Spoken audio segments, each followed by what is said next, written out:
সংগঠনের অনেক নেতৃবৃন্দ আছেন, সদস্য আছেন, সবাইকে আমার আন্তরিক শুভেচ্ছা। আজকে আমরা এখানে দাঁড়িয়েছি, আপনারা জানেন আমরা এখানেই দাঁড়াই সবসময়। যে কোনো অত্যাচার, নারী নির্যাতন, শিশু হত্যা, নারী হত্যার বিচার নিয়ে আমরা কিন্তু আপনাদের কাছেই আসি প্রথম। কিন্তু এরপরে যা দেখি যে কোনো রকমের গোজামিল দিয়ে সেই জায়গাটা পরিষ্কার হয়ে যায়। বাংলাদেশ মহিলা পরিষদের ৫৪ বছরের যে সংগ্রাম, নারীর মানবাধিকার প্রতিষ্ঠার লক্ষ্যে আমরা সেখানে তার সাথে আছি এবং সেখান থেকে আমরা নারীর মানবাধিকার কি জিনিস, তার অধিকার কি কি, সব কিছু কিন্তু আমরা সেভাবে কমিটিতে বুঝাচ্ছি এবং কমিটিতে তাদের ভিতরে চেতনা প্রতিষ্ঠা করছি। কিন্তু চেতনা নিয়ে, শিক্ষা নিয়ে আজকে স্কুল, কলেজ, প্রতিষ্ঠানগুলোতে, অফিসে, সেখানে তো শিক্ষিত লোকেরা পত্রিকা পড়ছেন, জানছেন যে আজকে একটা ঘটনা ঘটেছে, কিন্তু তার কিছুক্ষণ পরে কিন্তু আরেকটি ঘটনা ঘটে, সেম ঘটনা।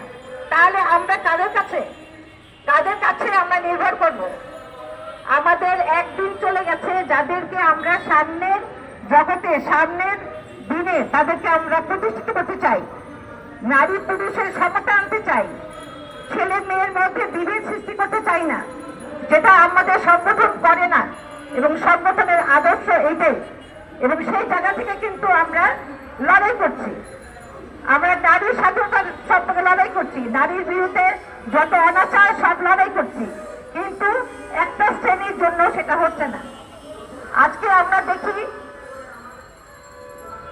আইনি প্রতিষ্ঠায়, আইনি যে ব্যবস্থা, সেখানেও কিন্তু অনেক দুর্বলতা। শুধুমাত্র একটু ঘটনার ভিতরে কিন্তু সেই আইন পরিবর্তন হয়ে যায়, দোষী বের হয়ে আসে এবং নির্দোষী হয়তো জামিন নিয়ে বের হয়ে আসে।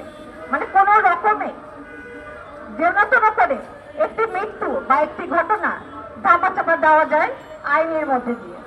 তাহলে আমরা যে আইনি লড়াই করার জন্য যাদেরকে আমরা তৈরি করছি বা যারা আছেন, তারা কি করতে আছেন?